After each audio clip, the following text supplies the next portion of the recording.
Hello, my colleagues. Welcome to our discussion today about change management. Change management is extremely important because businesses go through change all the time. Today, I will be presenting to you what I have coined as the careful change model. It's a model that focuses on the most important parts of any change. So let's jump straight into today's discussion. This will be very quick. For those of you who haven't met me, my name is Phil. I'm a project management, leadership coach, and trainer.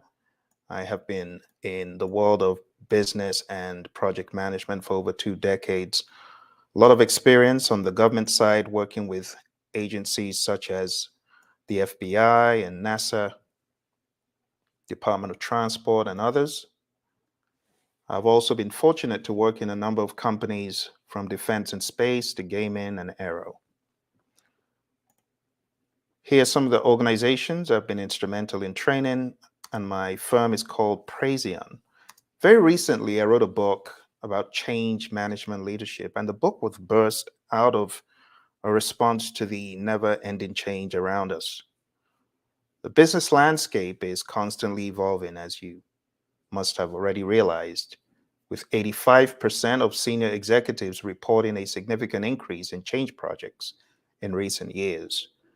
We don't need to look too far. We just look a few years back and we realize that we have all been somewhat survivors of change, if you will. I just say change survivors, especially with the crazy pandemic. If you were hit with COVID, you probably realized that you went through immense change, right? And that's not the only change that we've seen in the most recent years. We've seen a cascading array of changes. Let's talk about the rise of the smartphone. For those of you who were not born in the age of smartphones, you know that that was huge change for some of us, right? What about social media explosion? Some people are still resistant to social media, and I don't blame them, right? It's quite a big change to many people. The e-commerce boom, many of those brick and mortar stores are now out of business. The Toys R Us's of this world. Amazon has made e-commerce a permanent fixture, right? And not just Amazon, many other organizations, eBay and so on. Cloud computing revolution, artificial intelligence. Hello. If you don't see that as change, I don't know what you do see as change. AI, huge change. What about the automation wave, robots and automation? Rise of the gig economy, right? Global connectivity and growth. I could go on and on, right? Do you want more? Here's another set of change, space exploration boom. People are now thinking of recreational trips to space, blockchain, virtual reality, huge focus on mental health in the past number of years, like never before, right? The shifting geopolitical landscape, cyber security threats. Like those of us who grew up in the 70s and 80s, you would never have thought you would have crazies, just that's their full-time job, being a threat. So there's been a lot of change in the world, my friends. And while change is prevalent, it's all around us, managing change is even more important to understand the art and the science of managing it. It's crucial to navigate this ongoing transformation.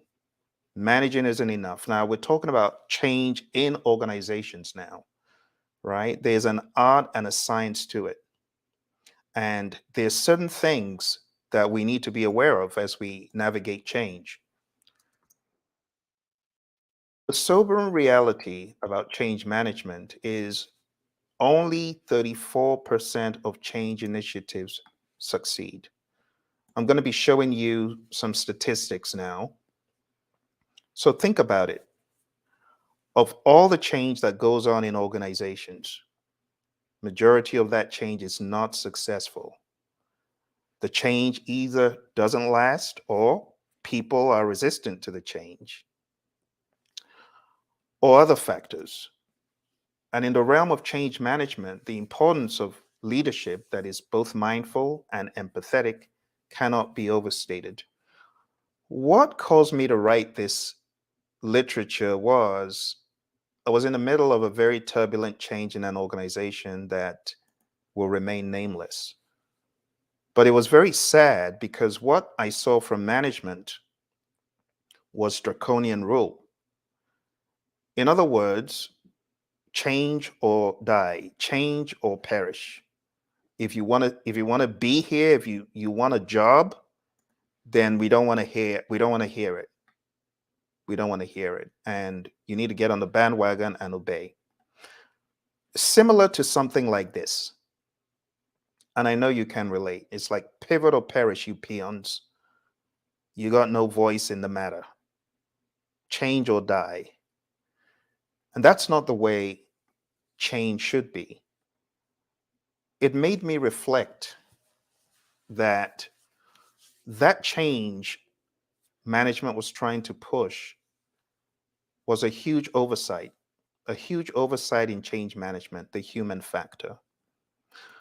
So I began to think about what was missing in the change I had been through and what was present in other changes in other organizations that I had been in that will also remain nameless.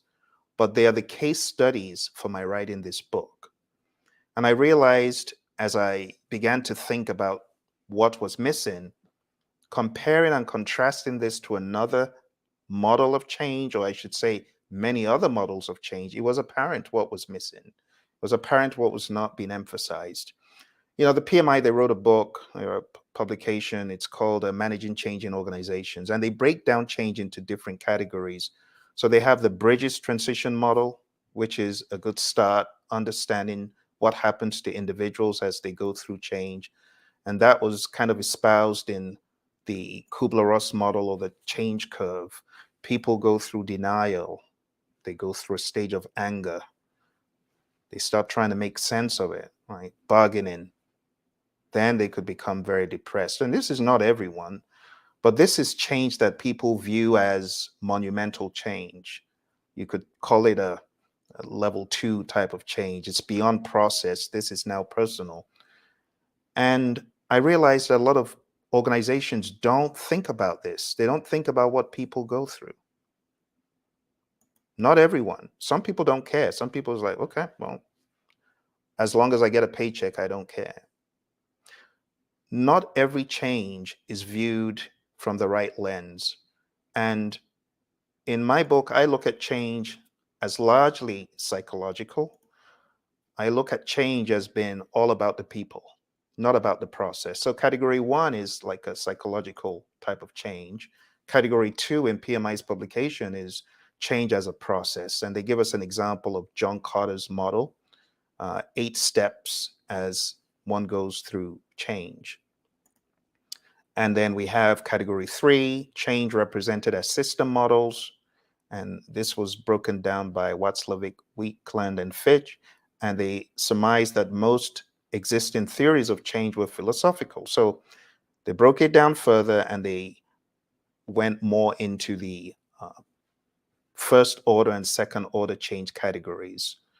The first order change category, we can look at things like this, like going through the scope of the change, creating a vision, driving commitment, accelerating the transition, and so on. And then we can also look at change through the lens of the Jack Welch GE model. Again, it's really more like the process of change. And then the third category in the book is the PMI approach. And it's formulating the change, planning the change, implementing it, managing it, and sustaining it. But there is something missing, right? And what is missing is the people element more than anything else. It's buried in there, but it's not at the surface that management needs to be thinking of change at. It's buried. So what I seek to do is elevate the importance of the people piece, the humans going through the change. Organizations with effective change management from McKinsey have a 6 times higher chance of exceeding performance targets. So if only we paid more attention to the catalyst for change, which is the people, and do it the right way, we'll do a lot better. It's the human factor. So, what I am recommending to organizations going through change is they elevate the importance of the emotional, because I see that as being missing. I look at levels of emotional connection as level 1, 2, and 3. Level 1, I just look at it as sympathy. Oh, I feel sorry for you. You feel sorry for me, but you're not really thinking as me. All right. You're so sorry you need to go through this change, Phil. But put yourself in my shoes. Did you do that? No. Level 2 is when you begin to do that. Level 2 is empathy. When you share feelings, you take a step further by putting yourself in the person's shoes, trying to understand their emotions. Level 3 is, in my mind, the big one that management needs to start at, and that is compassion. It's understanding, it's sharing, but beyond that, it's action. Not just saying, okay, I've heard you, I feel sorry for you. Oh, I can imagine what it will be like. Okay, now what are you going to do about it? Take action. So, this is the most comprehensive level when you combine an understanding, shared emotions, and the desire to help and moving into action. I call it traction for action. Compassion often motivates you to take action, such as offering support and finding solutions. So, one of the things that I have found in changing organizations is there's no sense making sessions. And those are extremely important to have, because when you have these sense making sessions, that's where your empathy comes through, and that's where you're able to demonstrate compassion. Okay. So, in this model, this 7-step model, the 7 steps are: number 1, compassion, understanding, taking action based on your understanding. So, as opposed to shoving a vision down people's throat, my idea is to come forward with compassion right off the bat. Understand that people are going through challenges. Just understanding that change is coming, whatever that change might be. To you, it might be a small change. To them, it might be, oh, the sky is falling, the earth is shattering kind of perception. Number 2 is active listening and inclusion beyond hearing. We're not just talking about listening. Like a manager says, okay, listen to me and just be quiet. Now you've said your concern, now be quiet. No, that's not how it should be. But unfortunately, a lot of managements, they're so eager to get done and wrap up the change, they don't want to hear anything. It's all about schedule, schedule. We got 3 weeks, we got 2 weeks, so shut up. No, that's not a good perception. It's not a good attitude where change is concerned. Number 3 takes it up a notch from just active listening and inclusion to actual dialogue. So now we're having dialogue, painting with patience, painting the picture of the future. A lot of times, management, I know they're visionary, but oftentimes they come like Moses with the scrolls, and they are not really listening to what people have to say. It's like, get on the bandwagon and do it. Instead, we want responsive dialogue. And I'm going to show you the science and the mindset behind these steps, because this model is different. This model is not meant to replace your already existing models. This model is meant to accentuate the human element majorly and to really focus on it. Number 4, empower through engagement. So when I say empower, a quote from my mentor, John Maxwell, he says, only secure leaders give power to others. How can you give power to people?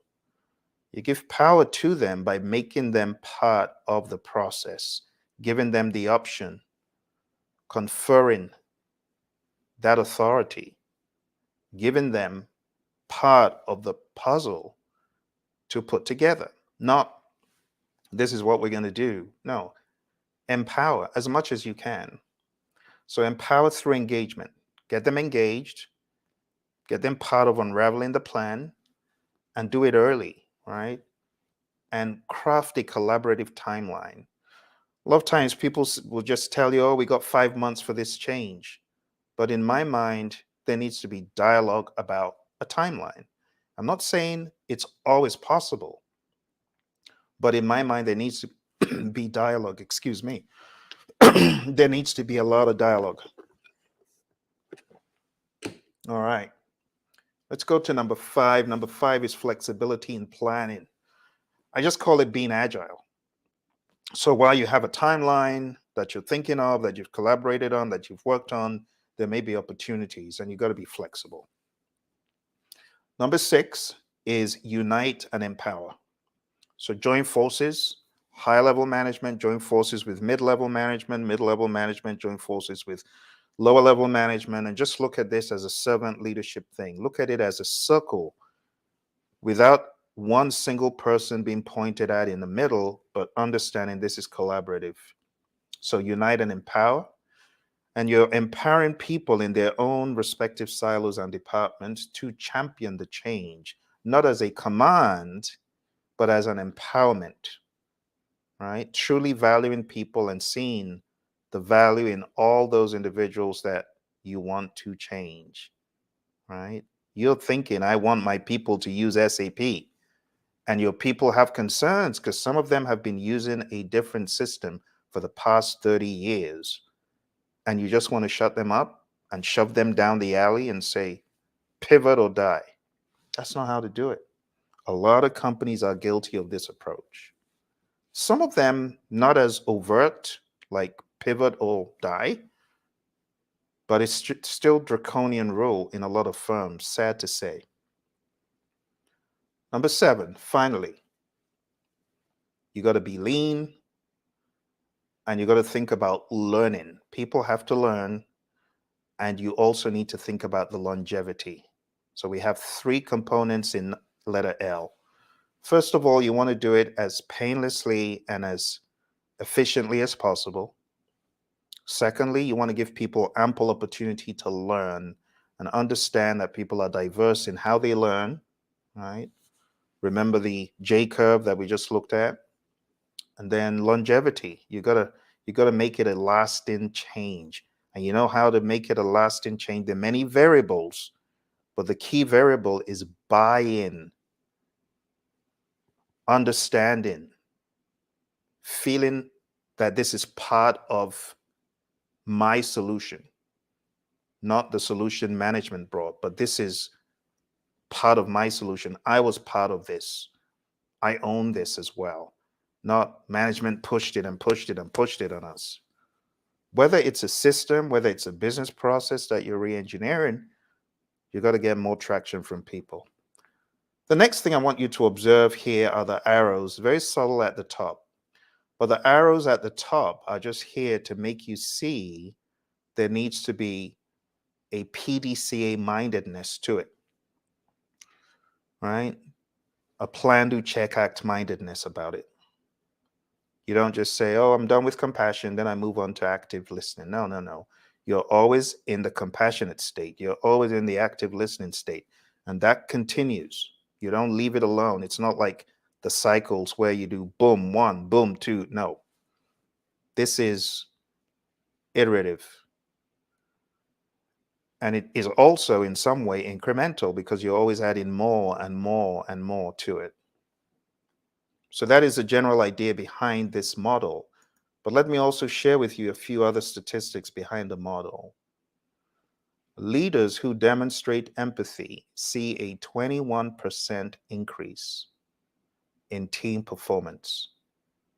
And that's why in the beginning I said, it's not enough to have sympathy. You got to up the ante to empathy, right? And then you got to demonstrate the empathy, right? You got to be compassionate. And employees who feel supported are more likely to embrace change. The next one, A for active listening and inclusion, beyond hearing. Actively listening employees are 4 times more likely to feel valued, says Forbes from a recent survey. Inclusive listening fosters trust, not pushing the agenda and saying, now listen up, people. No, including them, right? And it ensures everyone's voice is heard. Now, when it comes to dialogue, organizations with open communication are 4.7 times more likely to outperform competitors. You want to do good in your organization, you want your change to go the extra mile, you got to be open in your communication. It's sad when management hides the agenda and then they come out like Moses with the scrolls and pushing things on people. That's not the way to do it. So two-way communication, dialogue, it helps address concerns and it builds buy-in. Number 4, empowered through engagement, crafting a collaborative timeline. Employees involved in decision making are 3 times more likely to be highly engaged, says Reich, 2023. The understanding here is that collaboration fosters ownership and commitment to the change. Number 5, flexibility in planning. Planning the path forward and being agile about it. So from the PMI, they obviously smell the coffee, which is why they bought Discipline Agile. We now have the ACP and a suite of other certifications because it's obvious that Agile is the way forward. But Agile projects are twice more likely to succeed than traditional ones. This is from PMI. This is, oh, the irony. This is from PMI. Adapting to unforeseen challenges increases the success rate of change initiatives. Number 6, unite and empower. Strong leadership support increases the chance of successful change. This is from ProSci, Masters in Change Management, and the ADCOM model. And the relevance of this is champions provide guidance, motivation, and remove roadblocks. You got to make your people champions at every level. I think it's very clear that looking at these statistics, it's not about the management. Change success is about the people you're putting through the change. Finally, number 7, lean implementation, learning, and longevity. You got to simplify the journey for your people. Be lean. Make it painless as possible. You know, some organizations, they're very guilty of putting so much change on people. The change becomes so monumental. It's now a burden. And people can't even think straight anymore. So, change initiatives with clear goals are 6 times more likely to succeed. What does this tell us? We got to work on the vision with the people. Don't just have the vision and say, one and done, now go do. No. Now I understand there are going to be times when urgency is of highest essence. Yes, I know. But as much as possible, we want to understand that we need a streamlined approach with continuous learning. We got to take what we're learning, put it back into the process. Just because you went live on day 1 doesn't mean that you're going to be successful on day 2 and 3. So you always want this lean-mindedness, you know, this plan, do, check, act, or this retrospective mindedness. So always look back and say, what could we have done better? Let's do it. Not just what could we have done better, but actually do it. So what makes the careful model different? What makes it different is you can use this model with any of the models you're using, but just be super aware of the human aspect. The human aspect is massive. There's a lot of change going on, but a lot of it is not successful. The greatest leaders are those who walk the path of change in the shoes of the followers, understanding the journey's terrain through their eyes. You want to be a great leader? Have some empathy. Step one, compassion. Compassion and understanding, that's the starting point. So, this principle in the careful model, it became vividly clear when I observed colleagues who had relied on certain tools since the 1980s. I was in this organization that will remain nameless, and my mentor in the organization was distraught. The poor guy had been using these tools since the 80s. Now, here's come SAP. Think about the dynamic. You feel I'm no longer useful. All my skills and all my dexterity on that system, and it was a blue screen, like those old. So imagine these people being told you gotta get on the bandwagon of SAP. No sense making, just work or die command. Not good, not good, not good. And just seeing people grapple, it made me start thinking. I mean, this is way back. This is way back. But in a lot of companies, nothing has changed. They were very reluctant, and that's why management started powering up on them. And their reluctance wasn't a rejection of innovation. We understood, yes, SAP is great. It's got all these fancy, you know, tools and the fancy GUI. Yes, it was just a plea for recognition. It's very sad. I actually kind of get emotional talking about it because my mentor was distraught. So imagine a company is going through change. You have people who have been used to certain systems and process, and you're almost terrorizing the people. That's not ideal. It's not ideal.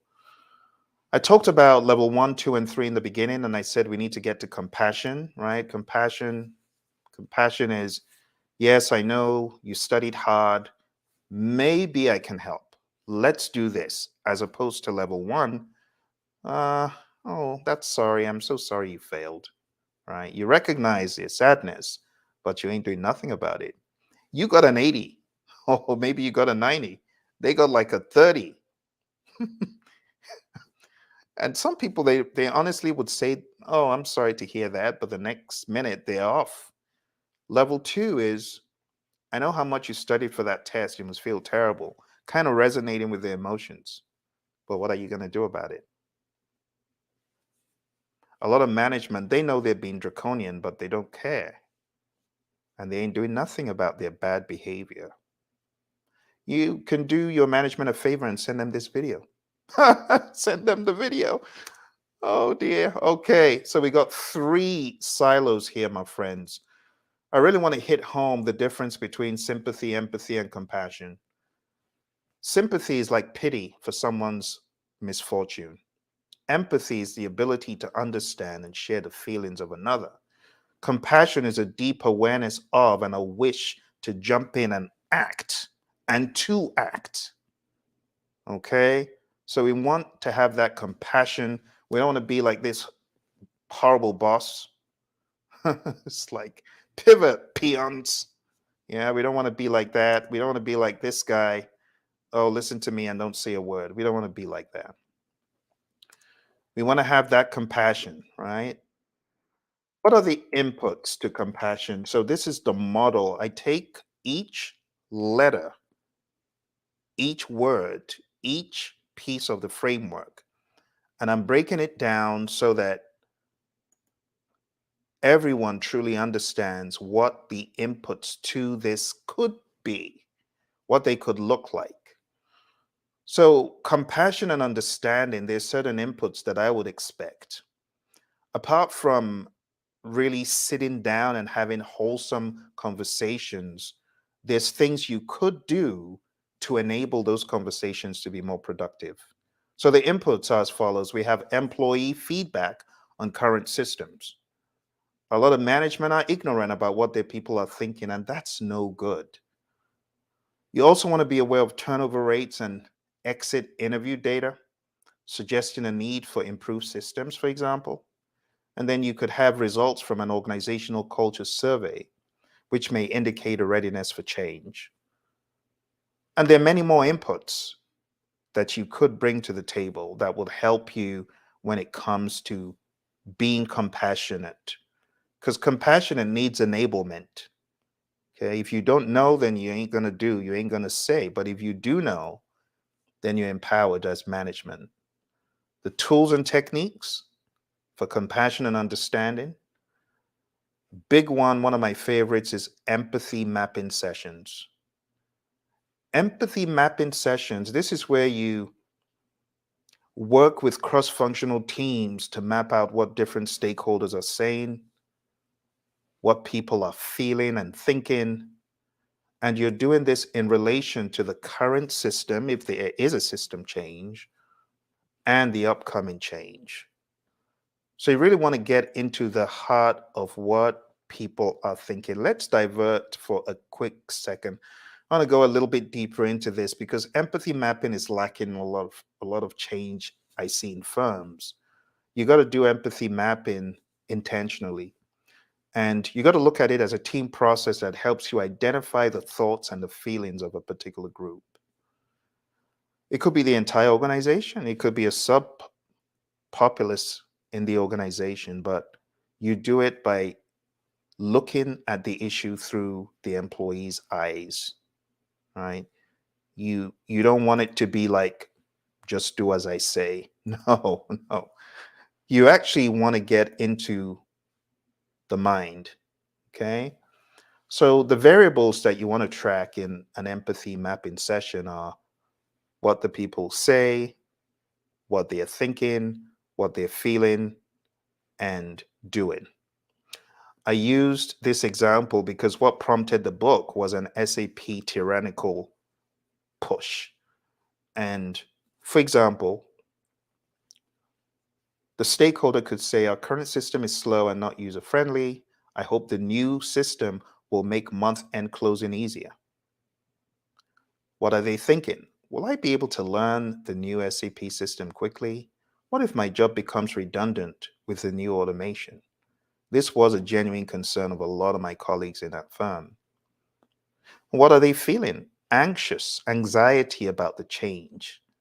You know, I often talk to my sister who is in this area of diversity and inclusion, and there's this misnomer that diversity is all about race, orientation, religion, and that's part of it, but that's not all of it. A lot of it has to do with diversity of thinking, neurodiversity, diversity in perceiving the world around you.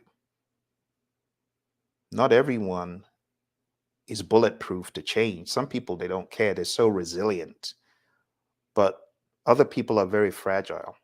So as leadership, we need to be thinking what our people are thinking or concerned about.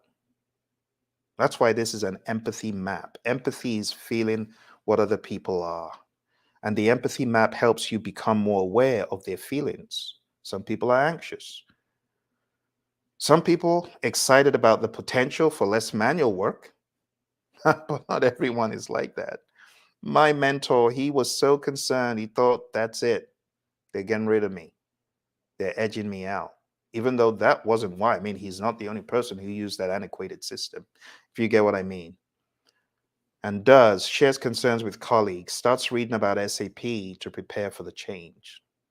So it helps you identify the thoughts and feelings of a particular group. Could be customers, but this case, we're looking more at employees. This could also be used in design thinking. If you're doing this in design thinking, yes, you would really be thinking about your customers more. But if you're doing this with a change in the organization lens, in this case, your customers are actually the people in the firm, the stakeholders. Okay, I like this one from Mind Tools. It's a very clear idea of how this could be. So you could have people in the room either sharing firsthand, or you could have post-it notes that are stuck in these sections. Who are we empathizing with? What do they need to do? What do they see? What do they say? What do they do? What do they hear? And what do they think and feel?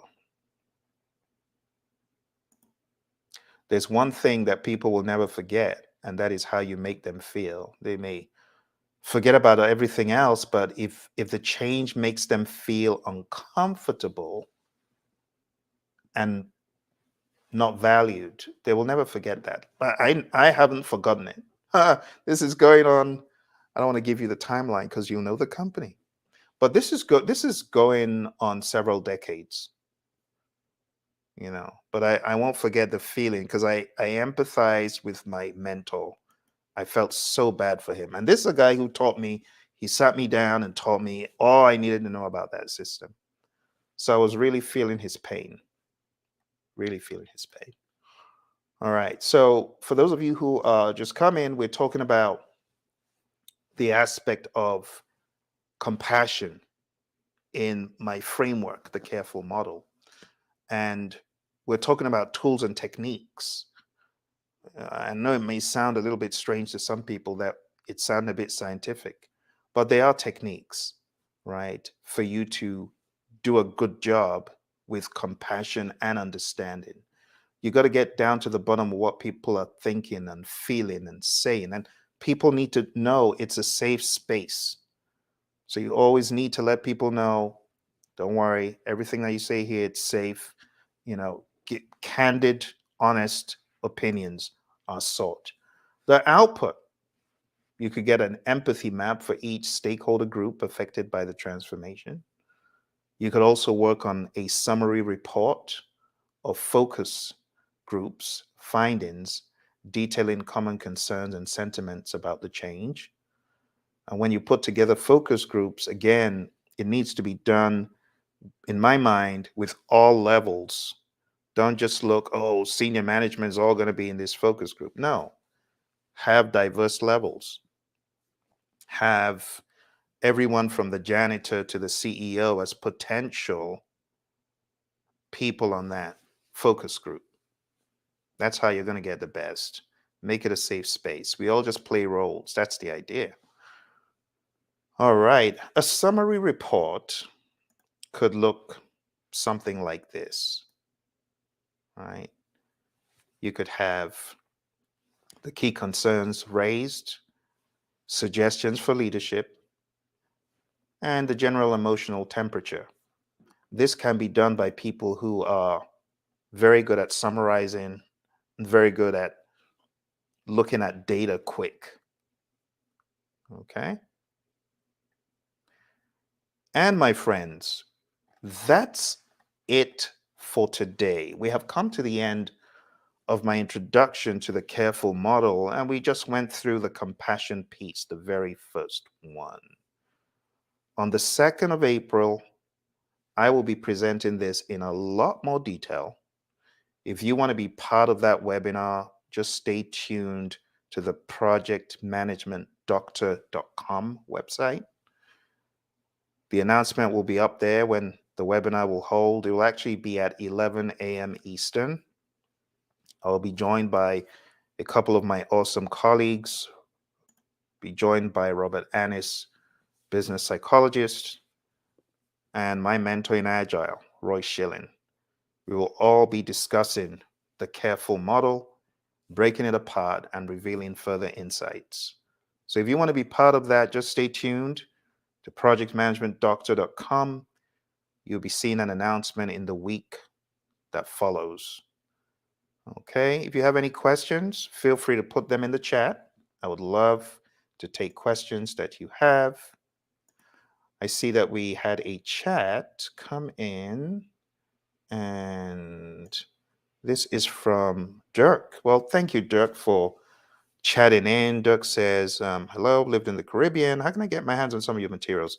So, Dirk, the best way to get some of my materials, and I'll just share this with you.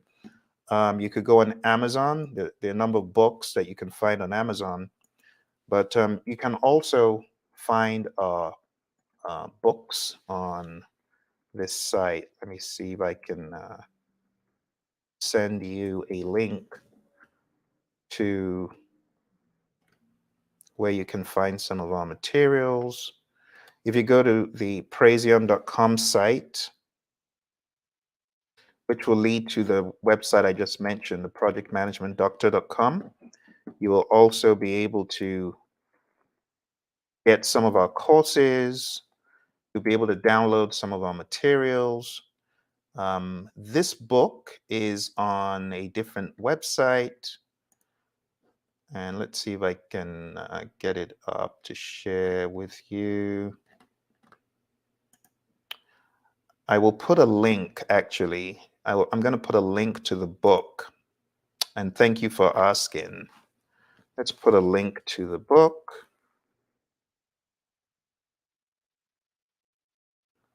I was just so concerned with sharing this because I talk to a lot of individuals in organizations on the regular, and many of my mentees going through change.